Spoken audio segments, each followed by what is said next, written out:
Hey guys, so we are back with another video. मैं हूं संजीव, ये है राघव। तो हम लोग हाजिर हैं आप लोग के सामने एक नई वीडियो के साथ। और ये वीडियो है USA declares India the leader of south Asia in Indo Pacific strategy.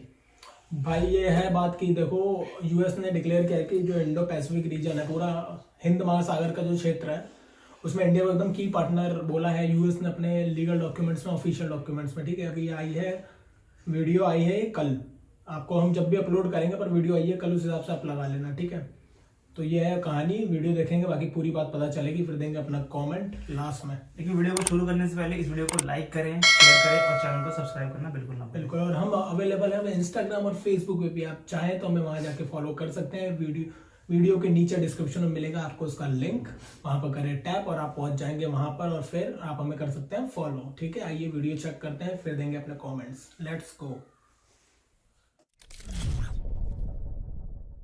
तो फाइनली बहुत ही लंबे समय के बाद यूएसए ने एक प्रॉपर पॉलिसी डॉक्यूमेंट दुनिया के सामने रखा है इंडो पैसिफिक स्ट्रैटेजी को लेकर। और इस डॉक्यूमेंट में इन्होंने स्पेशली ये बात ऐड करी है कि हम लोग मानते हैं कि साउथ एशिया रीजन में इंडिया लीडर है, इंडिया को ही फॉलो करना चाहिए बाकी सब देशों को। नाउ यहाँ पर आप देख पाएंगे, इस पे आर्टिकल आपको मिलेगा, Biden team unveils Indo Pacific plan to counter China's clout. Indo Pacific चाहे ऑफिशियली ये ना कहे कि चाइना को काउंटर करने के लिए है, इंडो पैसिफिक का जो रीजन ये बताते हैं बहुत कुछ है कि हम चाहते हैं कि इंडो पैसिफिक सेफ रहे, सिक्योर रहे, मगर इनफॉर्मली आप कह लीजिए इंडो पैसिफिक चाइना को काउंटर करने के लिए ही बना है। अब रिसेंटली जो डॉक्यूमेंट इस पर रिलीज हुआ है, जो बाय द वे आप सर्च कर सकते हैं, आपको बहुत ही आसानी से मिल जाएगा। सिंपली आपको टाइप करना है Indo Pacific strategy of the United States. फरवरी 2022 में ये डॉक्यूमेंट रिलीज हुआ और यहाँ पर ओपनली आप देखोगे यूएस कहता है कि हम लोग रिकॉग्नाइज करते हैं कि इंडिया एक लाइक माइंडेड पार्टनर है, मतलब कि डेमोक्रेसी लिबर्टी को पसंद करने वाला कंट्री है और लीडर है साउथ एशिया का और इंडियन ओशन का। ये बहुत ही इंपॉर्टेंट है। यूएस क्लियरली ये कह रहा है कि इंडियन ओशन में जो डोमिनेंट फोर्स होगी वो इंडिया ही रहने वाली है और इंडिया का जो राइज है इन द फ्यूचर उसको यूएस सपोर्ट करने वाला है, इकोनॉमिक राइज, मिलिट्री राइज। क्योंकि देखिए जो ये इंडो पैसिफिक स्ट्रैटेजी है, इसमें जो स्कीम्स यूएस लॉन्च करेगा या फिर यूएस के कई जो छोटे स्टेप्स होंगे वो नहीं लिखे। ये यूएस का ग्रैंड प्लान है, इनकी ग्रैंड विजन है। उसमें ये लोग ओपनली कह रहे हैं कि भारत का राइज हमारे नेशनल इंटरेस्ट में है, इंडिया स्ट्रांग रहेगा तो इंडो पैसिफिक अपने आप बैलेंस्ड रहने वाला है। नाउ ये स्टेटमेंट ऑब्वियसली पाकिस्तान में कई लोगों को पसंद आई नहीं है। पाकिस्तान का आप देख लीजिए एग्जिस्टेंस ही इस बात को लेकर है कि कैसे भी करके इंडिया की डोमिनेंस साउथ एशिया में रोक कर रखे, चाहे वो कश्मीर का जरिया हो, टेररिज्म हो, न्यूक्लियर थ्रेट्स हो। मगर यूएस की इस स्टेटमेंट से ये बात क्लियर हो जाती है कि पाकिस्तान चाहे अपनी तरफ से जो भी कर ले, चाइना जितना भी इनको सपोर्ट कर ले, इंडिया को ओवरऑल कंप्लीट सपोर्ट है यूएस समेत बाकी क्वाड कंट्रीज की भी in becoming the leader of south Asia. अब यहाँ पर आप एक क्वेश्चन पूछेंगे, मगर सर कुछ ही घंटों पहले आपने वीडियो डाली थी एक कि यूएसए ने प्रेशर डाला इंडिया पर हिजाब के इशू को लेकर। एक तरफ यूएस कहता है कि हम लीडर हैं यहाँ पर साउथ एशिया में, दूसरी तरफ ये लोग प्रेशर डालते हैं हम पर। देखिए यूएस की तरफ से ऐसी बातें आएंगी, डेमोक्रेसी को लेकर इंडिया में कुछ प्रोटेस्ट हो गया, उसको लेकर इनके सर्टन सेक्शन इनकी गवर्नमेंट में, वहाँ से ऐसी बातें आएंगी और इंडिया का जवाब भी इसको लेकर आएगा। फॉर एग्जाम्पल जब यूएस ने स्टेटमेंट दी इंडिया के हिजाब कंट्रोवर्सी को लेकर, इंडिया ने सिरा सिरा एक बात बोली कि जो मोटिवेटेड कमेंट्स हैं हमारे इंटरनल इश्यूज पर हम ये वेलकम नहीं करते। मतलब कि अर्थात अपना ओपिनियन अपने पास रखिए, हमने आपसे नहीं पूछा कि आप क्या सोचते हैं इस इशू के बारे में। तो यहाँ पर देखिए इंडिया और यूएस एक दूसरे को फ्रैंकली जवाब देंगे, मगर इसका impact military cooperation, strategic cooperation में आपको नहीं दिखने वाला। नाउ इस पूरे इंडो पैसिफिक के डॉक्यूमेंट को आप अगर देखें तो इसमें इंडिया के लिए ऑब्वियसली तारीफें तो बहुत सारी है ही, मगर एक वार्निंग भी है। वार्निंग ये है कि इंडिया आज के समय एक बहुत ही बड़ा चैलेंज फेस कर रहा है चाइना के अग्रेशन का। और यूएस यहां पर यह भी ऐड करता है कि यूएस एक स्ट्रैटेजी के तहत ओपनली कह रहा है कि यूएस कंप्लीटली सपोर्ट करेगा इंडिया का चाइना के अग्रेशन को काउंटर करने के लिए। तो डिस्कस करते हैं इस टॉपिक को और भी यहाँ पर क्या क्या बातें लिखी हैं। भाई द वे आप रिपोर्ट पढ़ोगे इंडो पैसिफिक की, उसमें इंडिया को ओवरऑल सबसे ज्यादा बार मेंशन किया गया है। ऑस्ट्रेलिया, जापान, कोई भी देश इतना मेंशन नहीं है जितना इंडिया को मेंशन किया गया है। तो आप कह लीजिए यूएसए की जो इंडो पैसिफिक स्ट्रैटेजी है उसका सेंट्रल जो मेन पिलर है वो है इंडिया। नाउ आगे बढ़ने से पहले आपसे क्वेश्चन भी पूछूंगा। क्वेश्चन यहाँ पर यह है कि क्वाड ग्रुप जब इनिशियली फॉर्म हुआ था 2007 के आसपास, उसके बाद किस कंट्री ने क्वाड ग्रुप से पुल आउट कर लिया था कुछ समय के लिए, जिसकी वजह से क्वाड आप कह सकते हैं कुछ हद तक डेड सा भी हो गया था। यहाँ पे आपकी ऑप्शन है Japan, India, USA, Australia. Comment section में करिए उत्तर, सही आंसर मैं आपको दूंगा वीडियो के अंत में। ओके, पहली बात तो इंडो पैसिफिक अपने आप में एक ज्योग्राफिक रीजन है। पहले इसको यूएस कहता था एशिया पैसिफिक, अब इसमें इंडियन ओशन का एक बहुत ही बड़ा हिस्सा ऐड करके यूएस इसको कहता है इंडो पैसिफिक। अब ये रीजन आपने डिक्लेयर कर दिया। अगला क्वेश्चन यहाँ पर यह आता है कि इस रीजन में आपकी स्ट्रैटेजी क्या होगी। उस स्ट्रैटेजी को यूएस ने डिस्क्राइब किया है इंडो पैसिफिक स्ट्रैटेजी के डॉक्यूमेंट में। इसमें बहुत सी बातें लिखी हैं कि जापान के साथ मिलकर ये क्या करेंगे, आसियान के साथ मिलकर इनके क्या प्लान्स हैं, बाकी और कंट्रीज को ये कैसे देखते हैं। और इन्होंने सब कंट्रीज में से मैं कहूँगा सबसे ज़्यादा इंपॉर्टेंस दी है इंडिया को। ये कहा है कि मिलिट्री पॉइंट ऑफ व्यू से हम इंडिया के साथ कोऑपरेट कर ही रहे हैं, उसके अलावा health, space, cyber space, technology cooperation, various aspect में यूएस और इंडिया अपनी जो पार्टनरशिप है इन द फ्यूचर बिल्ड भी करेंगे। और मैं आपको ये बता दूं, बहुत ही जल्द यूएस और इंडिया की जो पहली सैटेलाइट है कंबाइंड जॉइंट सैटेलाइट निसार, ये भी लॉन्च होने वाली है। अपने आप में एक बहुत ही बड़ी उपलब्धि होगी और इन द फ्यूचर डेफिनेटली आपको इन सब सेक्टर्स में भी इंडिया और यूएसए की कोऑपरेशन देखने को मिलेगी।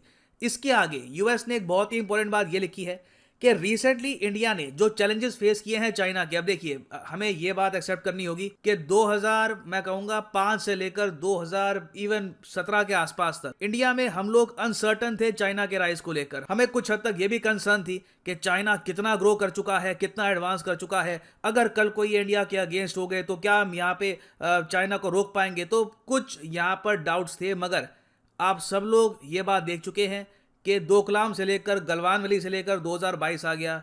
चाइना को झेलने के लिए India is more than capable, और उल्टा चाइना को हम ठीक ठाक जवाब भी दे सकते हैं जब टाइम आएगा। एक चाइना का आप कह लीजिए जो एक इमेज थी कि एक बहुत ज़्यादा स्ट्रॉन्ग सुपर पावर है और कोई कंट्री इनके सामने टिकेगा नहीं, इंडिया ने उस इमेज को काफ़ी नुकसान पहुंचाया है। और ये बात यूएस ने अपनी रिपोर्ट में भी लिखी है कि चाइना के अग्रेशन से हुआ क्या है कि एक गैल्वनाइजिंग इंपैक्ट आया इंडिया पे। गैल्वनाइजिंग का मतलब ये होता है कि जब एक आदमी सडनली एनर्जाइज्ड होकर, चार्ज अप होकर एक्शन लेता है। अब फॉर एग्जांपल इंडिया ने जो गैल्वनाइज्ड इंपैक्ट का उदाहरण दिया है वो आपको दिखेगा बॉर्डर रोड इंफ्रास्ट्रक्चर में। इंडिया ने जिस टाइप का इंफ्रास्ट्रक्चर चाइना के आसपास बना दिया, सड़कें बना दी है, चाइना को प्रॉपरली पता है कि इंडिया से वॉर कभी भी आसान नहीं होने वाली। उल्टा अगर इनको दोनों साइड से प्रेशर आता है, ईस्ट और वेस्ट दोनों साइड से, तो एक बार हो सकता है कि इंडिया का जो यहाँ पर सेक्टर है ये इनका कोलैप्स ही कर जाए। और रिसेंटली हमारे पीएम ने ये बात पार्लियामेंट में कही भी है कि बॉर्डर पे सड़कें जो हमने बनाई हैं, it has been a game changing move for India. UPA के समय बॉर्डर इंफ्रास्ट्रक्चर, किसी भी देश की रक्षा के लिए बॉर्डर इंफ्रास्ट्रक्चर बहुत महत्व रखता है, लेकिन उसके प्रति इतनी उदासीनता की गई, इतनी लापरवाहियां की गई है। देश के अंदर उन विषयों की हम पब्लिकली चर्चा कर नहीं सकते क्योंकि देश के सिक्योरिटी की दृष्टि से अच्छा नहीं है, लेकिन ये चिंता का विषय है कि हमने, क्योंकि वहां लोग नहीं है, वोट नहीं है, जरूरत नहीं लगी, फौजी आदमी जब जाएगा देखा जाएगा क्या होने वाला है, इसी सोच का परिणाम था। और इतना ही नहीं, एक बार तो एक रक्षा मंत्री ने पार्लियामेंट में कह दिया था कि हम इसलिए इंफ्रास्ट्रक्चर नहीं करते हैं बॉर्डर पे ताकि कहीं दुश्मन देश उस इंफ्रास्ट्रक्चर का उपयोग न कर ले। कमाल के हो इस सोच से इसको बदल करके हमने आज करीब करीब जो अपेक्षाएं और आयोजन था उसका एक बहुत एक हिस्सा बॉर्डर के ऊपर इंफ्रास्ट्रक्चर की दिशा में हमने पूर्ण किया है। तो ये बात देखिए, एक डॉक्यूमेंटेड फैक्ट है कि इंडिया ने पिछले कुछ ही सालों में रैपिड प्रोग्रेस करी है बॉर्डर इंफ्रास्ट्रक्चर को लेकर। नहीं तो इससे पहले यूएस को भी कुछ खास उम्मीद थी नहीं इंडिया से, क्योंकि इंडिया की बॉर्डर बहुत वीक थी compare to the border side that China had. उसके अलावा कई और एस्पेक्ट है वहां पे हम पहले मानते थे कि इंडिया एक्शन नहीं लेगा। फॉर एग्जांपल ओलंपिक्स का बॉयकॉट हमने किया, डिप्लोमेटिक बॉयकॉट इंडिया ने किया। उल्टा जो उनकी ओपनिंग और क्लोजिंग सेरेमनी है वो भी दूरदर्शन पर टेलीकास्ट नहीं होगी। फिर क्वाड के साथ एंगेजमेंट करना, वहां पर भी एक बार को इंडिया में कुछ झिझक थी। थोड़ा बहुत हम सोचे थे कि इससे रीजन में चाइना बुरा ना मान जाए, मगर आज के समय हम लोग प्रॉपर तरीके से क्वाड में भी पार्टिसिपेट कर रहे हैं। और रिसेंटली तो देखिए बहुत ही एक इंटरेस्टिंग सीन देखने को मिला, जब डॉक्टर एस जयशंकर इंडिया के विदेश मंत्री ऑस्ट्रेलिया में गए क्वाड के विदेश मंत्रियों की मीटिंग के लिए। उस मीटिंग में रिपोर्टर ने इनसे सवाल पूछा कि देखिए जब भी क्वाड कंट्रीज की मीटिंग होती है चाइना आलोचना करता है। जयशंकर जी ने बहुत अच्छा जवाब दिया, अब देखिए हर बार आलोचना करता है। उन्होंने यहाँ पर लिटरली ये कह दिया कि जी हाँ बिल्कुल, जब भी क्वाड कंट्रीज मिलते हैं कहीं पर भी चाइना की आलोचना आती है। हमने ये बात मान ली है कि ठीक है ये लोग आलोचना करेंगे, मगर चाइना की आलोचना करने से क्वाड की स्ट्रेंथ पर कोई फर्क नहीं पड़ता। यहाँ पे मैं चाहता हूँ उनकी जो स्टेटमेंट है ये आप सुने। Lot of, I mean, very frankly, what you told me was a reaction, was something which was asked of us yesterday, because the Chinese have been taking that line for some time. And I think four of us yesterday, the two of us and Blinken and Hayashi as well, made that point that we are here to do positive things. We are here to contribute to the peace, prosperity, stability of the region. I think our record and our actions and our stance is fairly clear, and by criticizing it repeatedly, it doesn't make us less credible. तो बहुत अच्छा जवाब दिया यहाँ पर हमारे विदेश मंत्री ने कि चाइना की आलोचना से इतना फर्क पड़ता नहीं है, क्वाड अपना काम करता रहेगा। उसके अलावा इन्होंने यहाँ पर यही बात बोली है कि इंडिया चाइना की जो टेंशन है ये लेजिटिमेट एक कंसर्न होना चाहिए फॉर द इंटरनेशनल कम्युनिटी, क्योंकि चाइना एक बड़ा देश है और रिसेंटली चाइना ने एक रिटर्न डॉक्यूमेंट पे किए गए वादे को तोड़ा है। वादा ये था कि लाइन ऑफ एक्चुअल कंट्रोल पर वायलेंस नहीं होगा, गोलियां नहीं चलाई जाएंगी। चाइना ने वायलेंस किया, चाइना ने गोलियां चलाई हैं। इंडिया ने उसका खैर जवाब भी दिया, मगर इनिशियली चाइना ने अपना जो यहाँ पर वादा था, जो एक रिटर्न इनका एक प्रॉमिस था, ये तोड़ा है। और जब एक कंट्री लिखित रूप में जो प्रोमिसेस तोड़ता है तो क्लियरली वो कंट्री एक इतना ट्रस्टवर्दी कंट्री है नहीं, कल को वो कंट्री पावर के लिए कुछ भी कर सकता है। तो इंडिया ने प्रॉपरली चाइना को यहाँ पर टारगेट किया है। इंडिया ओपनली ये भी कह चुका है कि चाइना आज के समय इंडिया के लिए सबसे बड़ा एक्सटर्नल थ्रेट है। तो बिल्कुल यूएस की रिपोर्ट में जो यहाँ पर बातें लिखी हैं ये अपनी जगह ठीक है, मगर दूसरी तरफ आप अगर देखें तो इंडिया भी आज के समय प्रॉपरली चाइना को काउंटर कर रहा है, डिप्लोमेटिकली भी और मिलिटरीली भी। ना वापस आते हैं हमने एमसीक्यू की तरफ कि which country withdrew from Quad at one point taking it into secession. देखिए वो कौन सा देश था जिसने एक बार को क्वाड से क्विट कर दिया था, जिसकी वजह से क्वाड काफ़ी हद तक डॉर्मेंट स्टेट में चला गया था। तो सही उत्तर इसका है डी, ऑस्ट्रेलिया। केविन रड का टाइम था और ऑस्ट्रेलिया ने उस टाइम 2008 के आसपास पुल आउट कर लिया था फ्रॉम द क्वाड। रीज़न ये था कि चाइना का जो प्रेशर था उसके सामने ऑस्ट्रेलिया उस टाइम झुक गया था। अब उस समय से लेकर अब तक आप अगर कंपेयर करोगे तो ना सिर्फ इंडिया, बाकी जो कंट्रीज़ हैं वो भी काफ़ी मैच्योर हुई हैं। उनको भी ये बात समझ आ चुकी है कि चाइना के सामने झुकना एक ऑप्शन है नहीं, चाइना को प्रॉपर रेजिस्टेंस ही देनी होगी अगर इंडो पैसिफिक में एक प्रॉपर इक्विलिब्रियम मेंटेन करके रखना है। हाँ, फाइनली यहाँ पर मैं ये भी ऐड कर दूं कि अनअकैडमी का एक बहुत ही स्पेशल ऑफर रिसेंटली स्टार्ट हुआ है, जिसके अंडर आपको सीधा फ्लैट 4500 रुपीज़ का डिस्काउंट मिलता है ऑन यूपीएससी कॉम्बो सब्सक्रिप्शन। उसके ऊपर एडिशनल 10% डिस्काउंट आपको और मिलेगा, और जो हमारी टेस्ट सीरीज है अनअकैडमी की ये भी आपको फ्री मिलेगी अगर आप 1 साल या 1 साल से ऊपर का कोर्स परचेज करते हैं। तो सिंपली यहाँ पे कमेंट सेक्शन में जाओ, यहाँ पे आपको मिलेगा लिंक यूपीएससी सीएससी प्लस। इस लिंक पे क्लिक करो और यहाँ पे ये जो कॉम्बो कोर्स है ये आप कर पाएंगे परचेज, जिसके अंदर आप यूपीएससी प्रीलिम्स, मेंस, ऑप्शनल तीनों की तैयारी कर सकते हैं। अगर मान लीजिए अभी आपके पास टाइम है 2-3 साल का, आराम से आप प्रिपेयर करना चाहते हैं, तो जो 24 मंथ का कोर्स है ये भी आप कर सकते हैं परचेज। मगर जो यहाँ पर प्राइसेस लिखे हैं पे करने की आवश्यकता नहीं है, सिंपली यहाँ पर कोड यूज करो PD10 and the prices will start following. So काफ़ी अच्छा भी डिस्काउंट चल रहा है। If you want to buy these courses now is a great time to buy them. So इसी नोट के साथ ये है वीडियो का अंत। Thank you for listening and as always God bless you all.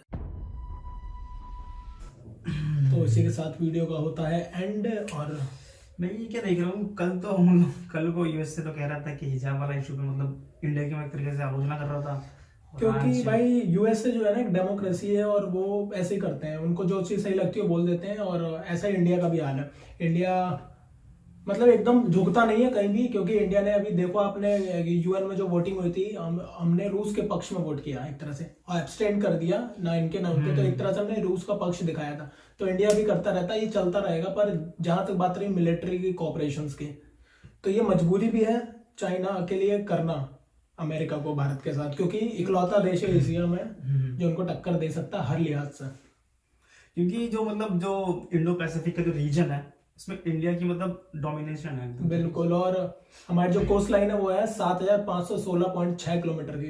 ठीक है, कोस्ट लाइन है, उसके बाद भी कुछ एरिया होता है, उसके बाद आता है जिससे पहले यूएस कहता था कि ये एशिया पैसिफिक है, ठीक है, अब कहता है इंडो पैसिफिक है। क्योंकि इंडिया का डोमिनेशन इतना ज्यादा है ना उस और रीजन पे। आप समझ रहे हो इंडो पैसिफिक कहने का कितना बड़ा डिप्लोमेटिक महत्व है, क्योंकि अब एक तरह से हम डॉक्यूमेंट्स में दिखा सकते हैं इंडो पैसिफिक है, फ्यूचर में कभी 100 साल बाद की इंडो पैसिफिक कहता था, हिंद महासागर का क्षेत्र है, भारत तो कहता ही है हिंदी में, ठीक है, इंडियन ओशियन, और तो इसलिए इंडो नाम जो है बहुत इम्पैक्ट है और चाइना से चिढ़ता भी है।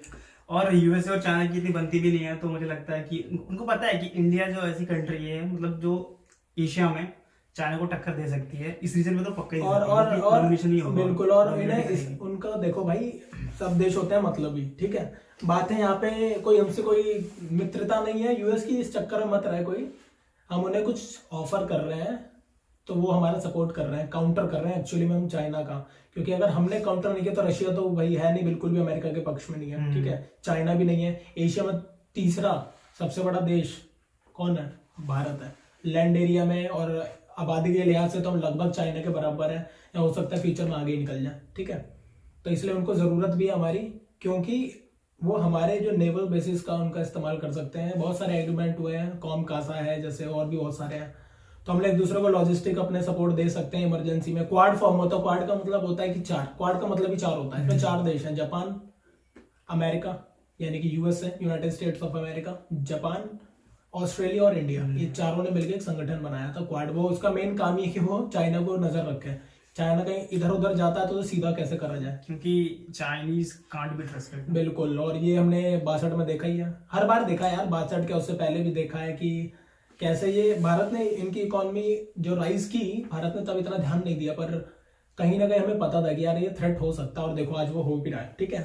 और फिर मोदी जी की जहाँ भाषण आया कि इन्होंने नाम लिया कि हमारे एक वो थे, क्या नाम था, रक्षा मंत्री, ठीक है, हमारे डिफेंस मिनिस्टर थे जो, उनका नाम है AK एंटनी, जिनका ये जिक्र कर रहे थे, UPA 2 या UPA 1 में, UPA 2 में थे शायद, उनसे पूछा गया तो उन्होंने कहा था बेस्ट डिफेंस है कि हम वहाँ पे कुछ बनाए ही ना, ठीक है। अच्छा, तो उनका कहने का मतलब था कि हम ऐसा कुछ बनाएंगे नहीं, इससे दुश्मन को लगेगा कि यार ये जो देश है ना, मतलब एक तरीके से नॉर्मल है, और दया पे थोड़ी जीना है किसी की। भाई दया भी नहीं, और ये था कि उनके टैंक वैंक भी नहीं आ पाएंगे, अभी फिर वो कब्जा करके बनाएंगे, फिर अंदर आते जाएंगे, ऐसे और एग्रेशन क्या? बढ़ता जाएगा, धीरे धीरे अंदर घुसते जाएंगे हमारे। तो भाई ये पूरी कहानी है, और बहुत ही अच्छा भारत के लिहाज से खबर है कि भाई यूएस, क्योंकि यूएस देखो भाई लोन इकोनॉमिक और मिलिट्री पावर है, आज भी है, चाइना है इकोनॉमिक पावर, अब बन रहा है अभी, काफी हद तक उसने कैचअप किया है। एक तरीके से देखा जाए तो मतलब यूएसए ने शायद इसलिए भी कहा हो क्योंकि अगर मतलब मान लो कि वो जो रीजन है, इंडो पैसिफिक का रीजन है, अगर चाइनीज कुछ इंपोर्ट एक्सपोर्ट करते हैं बाय वाटर, तो उनकी जो कॉस्ट है एक तरीके से कम हो जाएगी, और उनका जो इंपोर्ट एक्सपोर्ट है और ज्यादा बढ़ जाएगा, बिल्कुल। तो वो इकोनॉमिकली और ज्यादा ग्रो करेंगे। तो यूएसए का कहने का मतलब है कि इंडिया जो है एक तरीके से लीडर है वहाँ पे, और उनको रोक सकता है, मतलब और बढ़ावा दे रहा है। और बताता हूँ आपको रीजन क्या है, क्योंकि हम लोग साउथ एशिया के सबसे बड़े देश हैं, सब जानते हैं। आसियान को जो कंट्रोल करता है वो मेजॉरिटी इंडियन है, ठीक है। इंडिया, आसियान जो है 8 या 10 देशों का संगठन है जो हमारे आसपास के इतने। एक और संगठन है जो सार्क है। आसियान में पाकिस्तान को छोड़ के सारे हैं, मैंने पाकिस्तान को उसमें निकाल दिया, सार्क को भी डिसमेंटल कर रखा जब से ज्यादा अटैक हुआ था। नहीं तो भाई सार्क था, उसमें पांच देश के आसपास थे हमारे, जिससे भारत कोऑपरेट करता है, जिसमें श्रीलंका आता है, भूटान आता है, नेपाल आता है, ये सब आते थे शायद, ठीक है, और बांग्लादेश भी है। तो ये पूरी कहानी। और आसियान के साथ वो सर ने बोला, अगर आप ध्यान से सुनाओ, कि आसियान के साथ भी यूएस बोल रहा है कि हम और अपने रिश्ते अच्छे करेंगे। क्यों करेंगे? सिर्फ चाइना की वजह से रिश्ते अच्छे करेंगे, वरना किसी को शौक नहीं है, ठीक है। क्योंकि उनको दबाना है चाइना को, क्योंकि उन्हें पता है कि चाइना ही उन्हें इस वक्त टक्कर दे सकता है पूरी दुनिया में। रूस तो लगभग डाउनफॉल की तरफ है, फिर भी रूस से भी उनकी बजा रखी है। यूक्रेन में पता ही आपको क्या चल रहा है अभी, ठीक है। तो और तीसरा देश वही भारत है, और भारत को नहीं साथ लोगे तो फिर बचेगा कौन एशिया में, बताओ।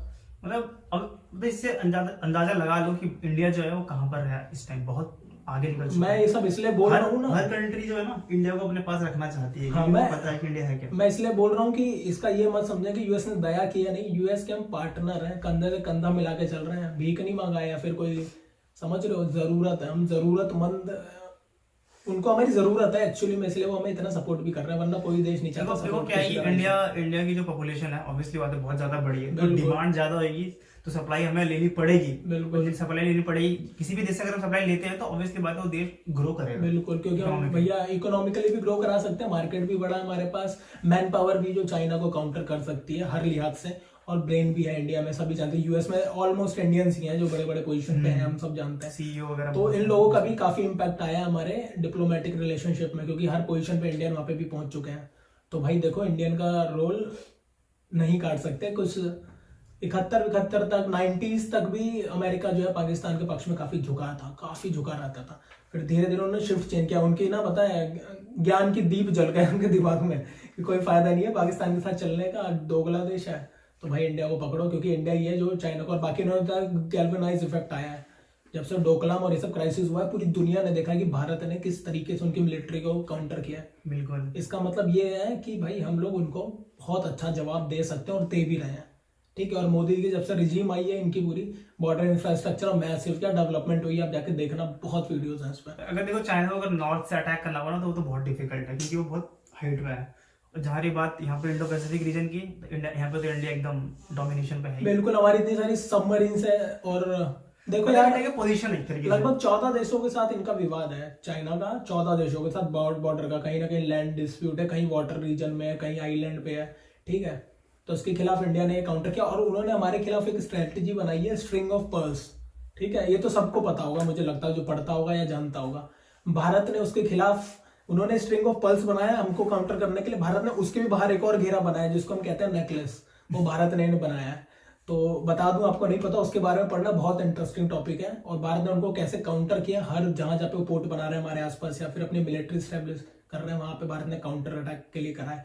बाकी हमने 4 देशों के साथ जो बनाया है अपना संगठन, इनकी मिलिट्री वगैरह भी और लॉजिस्टिक सपोर्ट, और आपस में मान लो मेरा एयरक्राफ्ट कैरियर है, उसको दूसरे एयरक्राफ्ट कैरियर से जापान से बात करनी है, तो ऐसी चीजें अब टेक्नोलॉजी वगैरह विकसित की जा रही है कि आपस में ही बात कर पाए। सोचो कितना बढ़िया। अगर अटैक करना पड़ा, ऐसा ना हो कि लड़ाई बड़ाई हो, पर अगर अटैक करना पड़ गया, डिफेंस करना पड़ गया अपना, तो इजी होगा। इसीलिए हम लोग क्वाड में युद्ध अभ्यास भी करते हैं। और एक जो मेन रीजन है इसका कि हमें फ्री ट्रेड एग्रीमेंट, जो वाटर रूट्स हैं, चाइना क्या करता है कि वो कब्जा करता जा रहा है अपना साउथ चाइना सी का। सबको पता है क्या चल रहा है वहाँ पे, बहुत ही बुरा हाल है। वहाँ पे इतने मिनरल्स और रिसोर्सेज है ना, प्राकृतिक संसाधन बोलते हैं जिन्हें, ऐसे ही हिंद महासागर के क्षेत्र में भी है, बहुत ही अपार संपदा है, और भारत जिसका भी राजा है, ठीक है। लेकिन शायद इंडिया को इतना शायद पता नहीं है कि वहाँ पे क्या है। इंडिया को पता है, पर अभी इंडिया कर नहीं रहा है, कि या फिर क्या पता कर रहा होगा, मैं ना पता हो, ठीक है।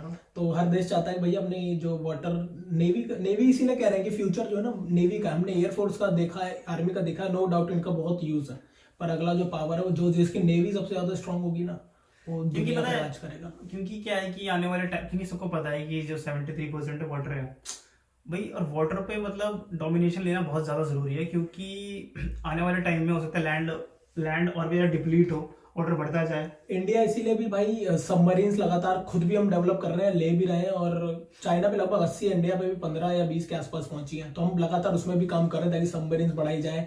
हम लोगों ने सबमरीन हंटिंग के लिए PI-7 समथिंग कुछ नाम है, सबमरीन हंटर विमान है, कि हवा में उड़ते हैं सब और देख लेते हैं सबमरीन की तरह, मिसाइल लॉन्च करो उड़ा दो। तो ये भी हमने परचेस किया, बहुत कुछ किया इंडिया ने। आप पढ़ेंगे डिटेल में तो आपको जानकारी मिलेगी। इससे ज्यादा मैं अभी फिलहाल कोई आपको इन्फॉर्मेशन नहीं दे सकता, या फिर मुझे अभी याद नहीं आ रहा और मेरे को बाद में आएगा तो फिर मैं बताता रहूंगा आपको। हम करते हैं वीडियो का एंड, और जाने से पहले हमारे चैनल को सब्सक्राइब करें, वीडियो को लाइक करें और शेयर जरूर करें। और हम लोग आ चुके हैं सोशल मीडिया पे भी, फेसबुक, इंस्टाग्राम पे, उन दोनों का लिंक आपको डिस्क्रिप्शन में मिल जाएगा। आप वहाँ पे क्लिक करें और पहुंच जाएंगे हमारे पेजेस पे। बिल्कुल, वहाँ पे जाके आप हमें फॉलो करें, ठीक है, और यहाँ पे सब्सक्राइब जरूर करें। मिलेंगे आपसे नेक्स्ट वीडियो में। Till then take care, bye.